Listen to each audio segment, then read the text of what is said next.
Hi, everyone, and welcome to episode 19 of Marketing Corner with Casper and Jen. And today we are going to be discussing social selling. So Casper, why don't you kick it off and tell our listeners what social selling actually is? Yeah, I think it's one of those cases where let's take a definition as a starting point. Yeah. I've talked a lot about social selling in my time, and it's one of those equally to growth hacking and all those things. It's one of those buzzwords that the people either love or hate, and most people have had enough of it over some time. I personally heard it a lot in the last 5 years, so that doesn't mean it's wrong. So social selling, Wikipedia explains it as the process of developing relationships as part of the sales process. I think it's closer related to establishing someone as a thought leader and then utilizing that in your sales process.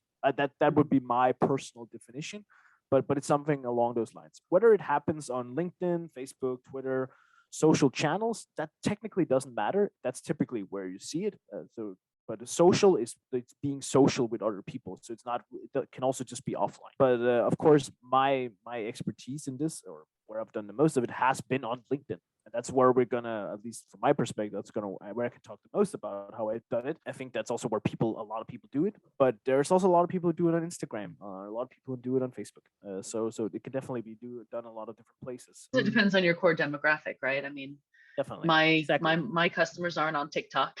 But if they were, maybe I'd be doing some TikTok. But yeah. My stint with social selling started back in late 2016. There was a big algorithm change on LinkedIn where if I remember correctly, they went from focusing on recency in their algorithm to relevance.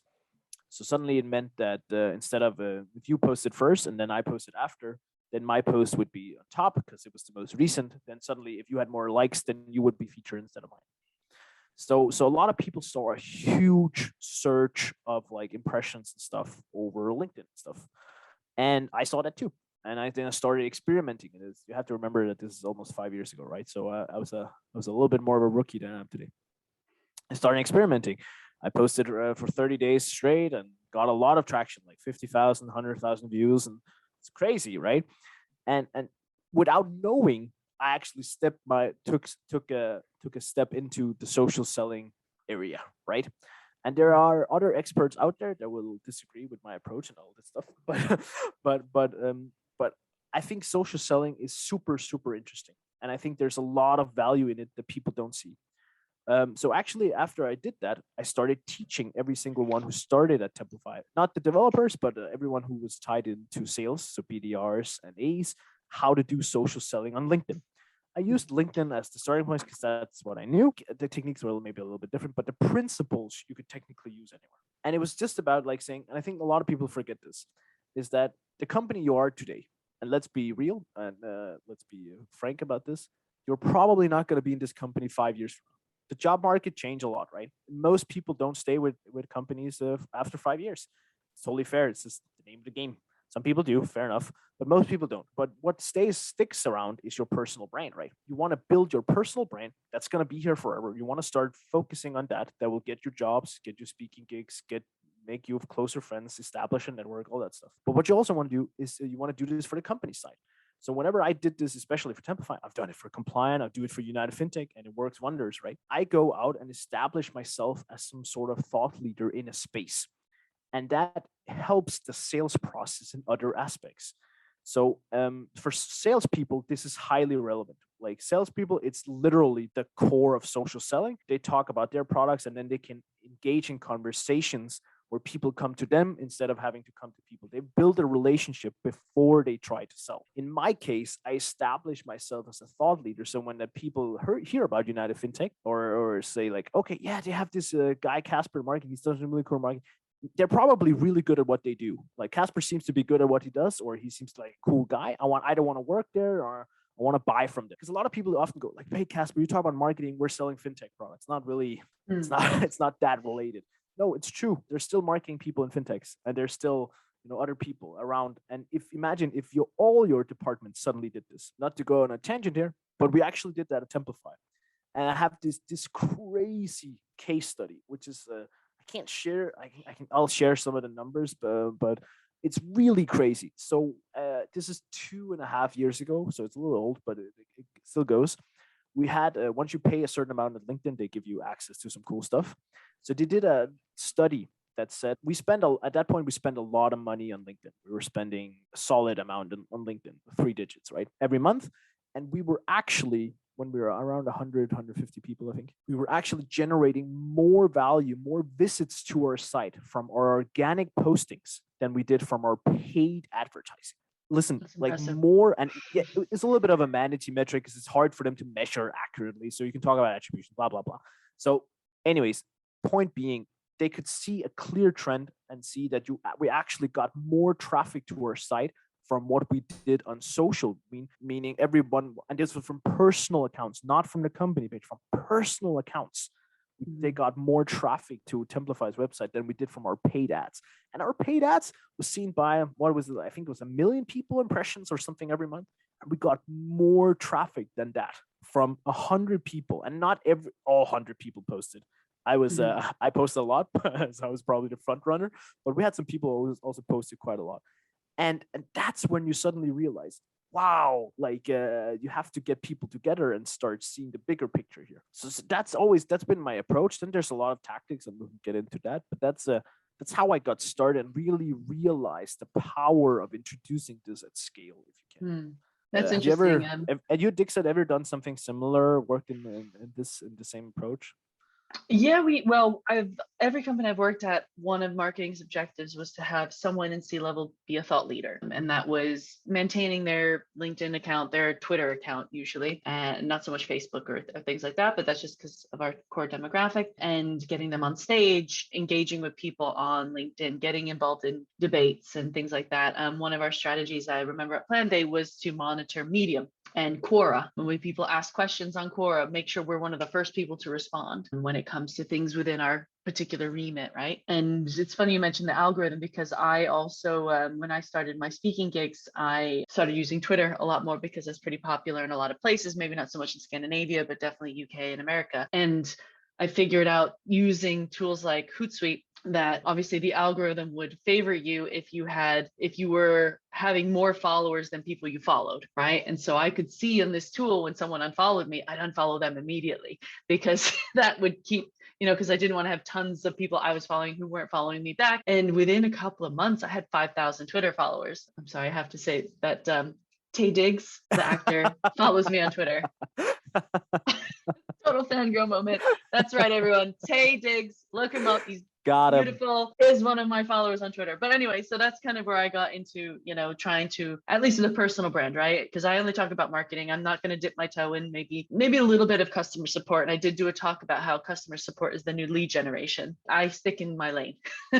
But a big part of that is getting my company's brand out there. So the more followers I have on LinkedIn, for example, the more likes and engagements I get on posts, the more people who watch this, the name Dix is getting out there, even if it's not something I'm promoting actively. So I think it's a really smart idea. And actually at Dixa, we have a position called Chief CX Evangelist. And so his job, he's super knowledgeable of CX. He's really, he's done it for years, and he knows the Dixa product inside out. He helps set up people's accounts. He sees firsthand what they're doing wrong, how we can make it better. And so he's a great guy to get on stage and talk about CX. And even though he's not like, you should get Dixa, he's talking about best practice. And hey, what do you know? We happen to also provide a tool that is aligned with that best practice. And so I think it's a more authentic way of promoting yourself, I think. And that's I'm glad you bring that up, because I have a case with it. So we had an account executive at Templafy back in the day.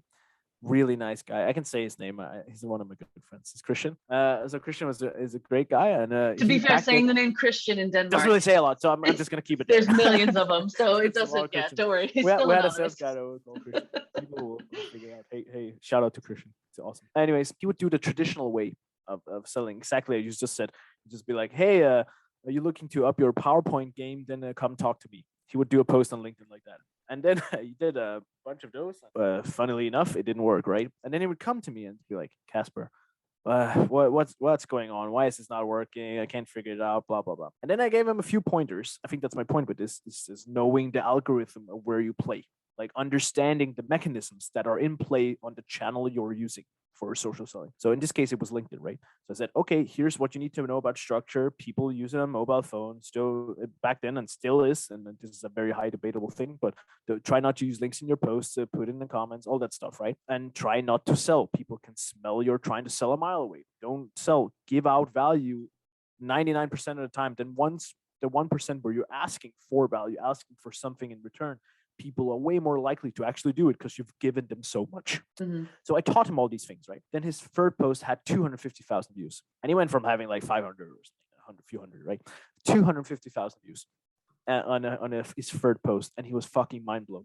And since then, he's been one of the best social selling people, account executives I've ever seen. Like he totally, after he was like, wow, he was like a holy grail to him. He saw it and he got leads, he got job offers, he got opportunities everywhere. It creates sustainable growth for you and for the company you're in. And the thing I think is so important, this is all like, let's be honest, that's also why we are doing a podcast. Is like a podcast is good for us as brands, but it's also good for the companies we work for. Let's be real here. So when people listen to this, hey guys for listening, you're going to listen to Jen and Casper and you're going to hopefully think, Jen and Casper, you're awesome. You really know what you're talking about. I'd love to go work for you. Or either you, if you don't want to work in marketing, you'd be like, hey, Dixa seems like a great product. We should consider that when we're buying the next support system. Or United FinTech, when we're buying a market data solution, we should definitely look at those guys because they at least have Casper. He knows what he's talking about. And that's the point, right? And that asset, when you go into your next job, which eventually will happen for everyone, let's be real, nobody ever talks about this stuff, but eventually it happens. Everybody moves jobs. And when you go into your next job, you're bringing not only what you can skills-wise, but you're bringing an asset of value, significant value. Like I did a lead feeder webinar just a few weeks ago now on ABM. Like I think about 150 people from my social selling. This is one post. I think I did one post and about 150 registers for the webinar from one post. I think it was 30-40% of their signups based on my profile, right? From my brand. So it's an asset. It's valuable. And that's something you take with you. So when the company, next time when they offer you salary, you can say, this is my skill level. I get to this. By the way, I also have this asset up here. It's how do we value it? Maybe that's hard to do, blah, blah, blah. But it's definitely worth something. And it's funny because like a lot of people forget to talk about these things because we all know the superstars, right? Like when you know Richard Branson, like you would never argue that Richard Branson, when he comes in, he doesn't just bring his experience and his skills. He brings who he is, like his brand. That is a significant value. You can do that too. And I have almost 6,000 followers. Like once I get to 10,000, 30,000, eventually, wow, man, that's powerful. Like that matters. And people have to remember that. So start building it now and just keep building it over time. I helped a lot of people with LinkedIn. A lot of people come to me and say, hey, how do I get started? Blah, blah, blah. And what I've seen is people always come when they need something. And it's a little bit unfortunate and it's the name of the game, but take my advice, start building now because the day you need something, people will line up to help you. So I had an older guy who had a job for, I won't say his name, really nice guy, who had a job for many years. I think it was the same company, 15, 20 years. Then he got fired. Shit happens, you know. That's the first time he reached out to his network, right? So he hasn't used his LinkedIn profile in 20 years or 15 years or whatever. Now he gets fired and then he needs the help from his network. Yeah. Whereas when I stopped at Templify, I stopped in my own account. I did the day I decided to stop at Templify, I let loose to a little few of my network and I had 8 job offers in 4 days. This guy took him 1.5 years to get a job. He got a good job, don't get me wrong, but he had to reactivate his network. So your network, you have to see it as an asset. And that's where I see social selling as part of that. So build your network around people you can sell to, or you can get some that has value in your network, and then finding a way to utilize that. That's kind of what I've done a lot. I know it's a long rant here or something, but no, I think that's really important because I think also the name of the game is authenticity, and that's why social selling is effective, right? I mean, I'm here talking to you about something I'm passionate about. I'm not here saying you should really try Dixa, you should really try Plendit. You know, I'm talking about what I'm passionate about. If that resonates with someone and then they're like, let me go to Dixa.com. Hey, actually, this looks pretty cool. Let me sign up for a demo. Cool. You know, that's great, but it's not the point of what I'm doing this. And actually for me, I mean, the point of me doing this was I need to stay sharp during maternity leave. you know, no, that's cool. Exactly. and also, Right? you know, talking to you, I think, you know, Tech Barbecue, we hit it off, and we were like, shit, man, we Yeah. gotta keep this going. And if it has positive effects, that's great. I mean, maybe I'm not as strategic as you are with knowing your algorithm. That's what this has all been about. I've been lied to. You know? No, I'm just joking. But no, I think it's a really good point. And authenticity is the name of the game. And don't try to sell to people. And that was something when I was at 23. 23 has the video marketing meetup where we have people come and talk about video marketing best practice. 23 does happen to be a video marketing platform, but we never really pushed the platform. We were just like, here's how company X does it. Here's how company Y does it. And, you know, they would just talk about their experiences. Yes, most of them happen to be customers. Not all of them were customers. And I think, you know, it's authentic. You're giving value. I mean, the name of the game at the end of the day, right, is we want to give value to people. And then if that builds a relationship, awesome, great. Let's have a relationship. And speaking of work, yeah, when we were hiring for marketing positions, I had a number of people actually say we want to work for Jen, which is really cool. You know, and our head of talent acquisition was like, hey, Jen, by the way, just to let you know, we've had a few applications of people who just really want to work with you. That's really great. So, I mean, if nothing else, at least employer branding, it has helped. It's so impactful. Do never underestimate that. It's so powerful. I recently hired a PPC specialist. I originally had a bot, so an automatic reach out to him. I think it's 3 years ago when I was Template. We hadn't talked for 3 years. We just connected, and then he just followed me. And he'd followed me for 3 years. And I posted, and he saw me. So he got a lot of job offers. Like, he's a PPC specialist. He knows his shit. He's really good, right? So he got a lot of offers. But he said, you always like just reject him. He's happy where he is. He's doing a lot of cool stuff. But then when he got an approach from me, he was like, wow, okay, I at least need to listen to this. I need to hear what he has to say. Yeah. This guy, he's interesting. I've seen him around, right? And that's the point, right? Technically, I had never met him before, right? And the same with actually the head of content I hired. I'd never met her before, but she'd heard of me before we got together, right? So don't underestimate the power when you're hiring. Like that's the whole asset part I talked about before, right? When you come in and you're a head of marketing, well, you have to hire a team, right? And it's a lot easier to hire a team. People want to join your team, right? Like when you think you're doing good. Well, it's almost like a warm lead, isn't it? It's like they're educated, right? They know what they're getting into, they know what you're like, they've seen your pod or listened to your podcast, they've seen your webinar, and they're like, that's someone I can gel with, as opposed to someone who's like, I don't really like this person. Why did I apply? Yeah, exactly. And I think to your previous point about authenticity, I think that's such a great point. I had some people in the beginning, they were very focused on what they were supposed to talk about instead of what they wanted to talk about. So they're like, okay, we work for Templify in this case. I'm supposed to talk about templates, PowerPoint management, stuff like that. Sure, but let's be real. That's not what you care about most of the time. Like you probably care about something else. So I had a case with a guy, Jacob. He's really cool. He's works for Templify still, really cool guy. And he would fucking write about NASA and crypto and stuff because that's the stuff he cared about. Had it anything to do with the Templify? Not really. But the people he connected with, they at least recognized that Templify was a thing. They now understood that this guy, Jacob, he was smart, he worked for Templify, and now okay, cool. That was the angle in. That's important because if you don't do it for anything you really like, you're gonna run out of steam so fast. Like you're gonna run out of steam because it's gonna be then it's gonna be a task you don't enjoy. Like it's gonna be God, I have to post on LinkedIn again. Well, I mean, look at us. We've hit episode 19. It is now 10 past 11 o'clock at night on a Tuesday, and we're doing this. We're talking about making it work, marketing. Right? After working all day in marketing, we're talking about marketing, and we're still happy and laughing. 8. Right?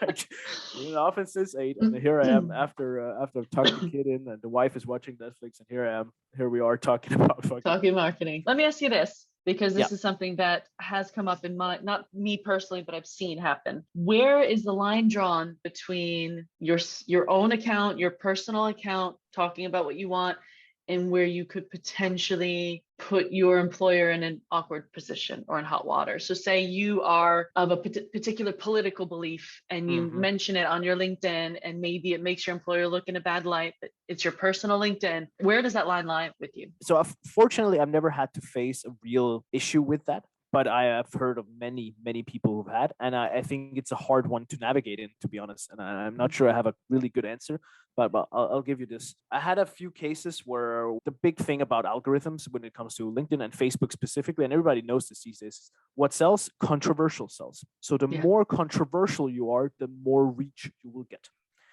However, I have never done that myself.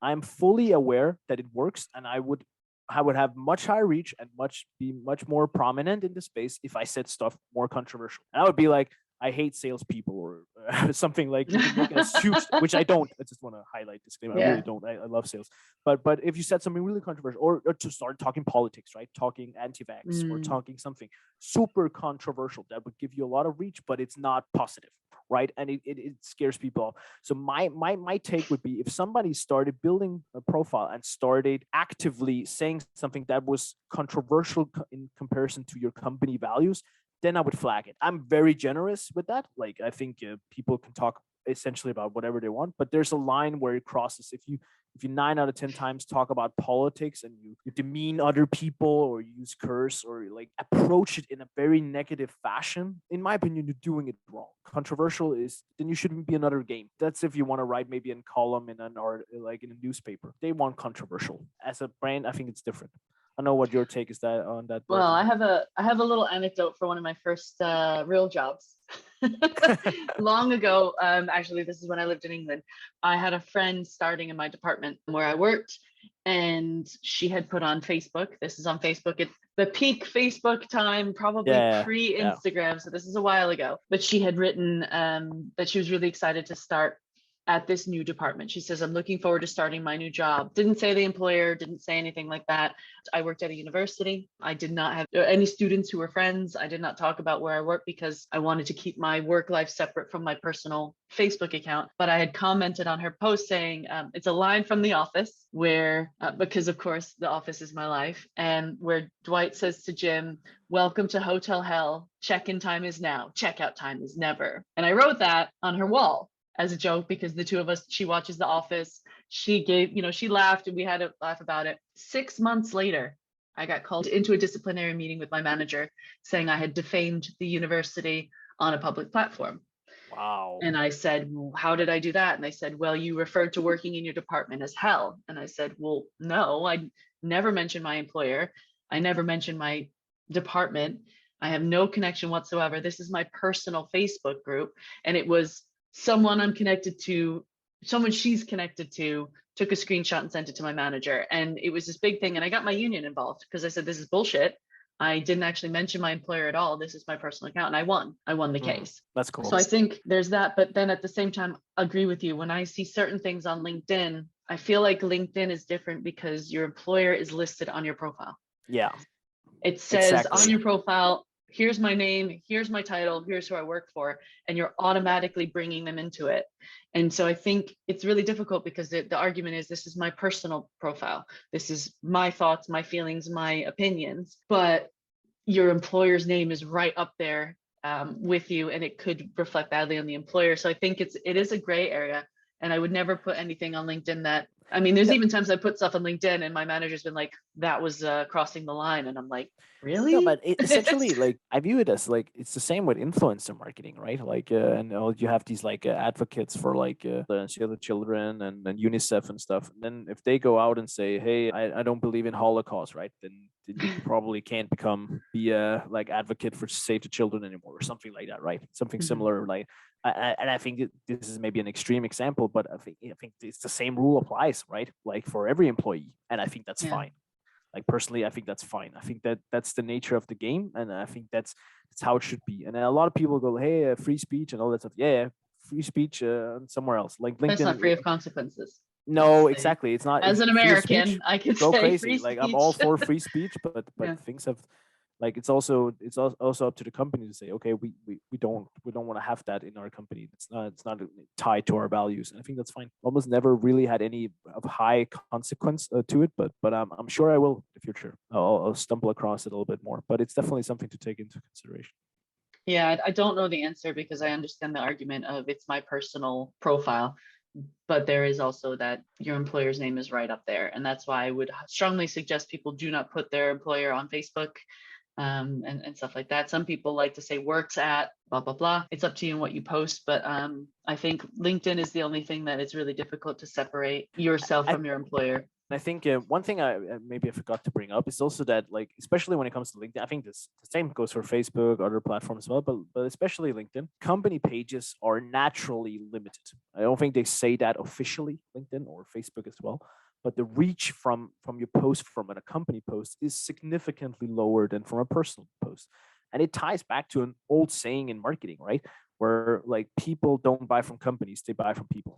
I'm buying a solution from Jen at Dixa. That's what you have to remember when you do this stuff, that you're representing someone else in this case. But that's also why you have so much more power than you are actually aware of. Templify had more than 3 times as many followers than I did.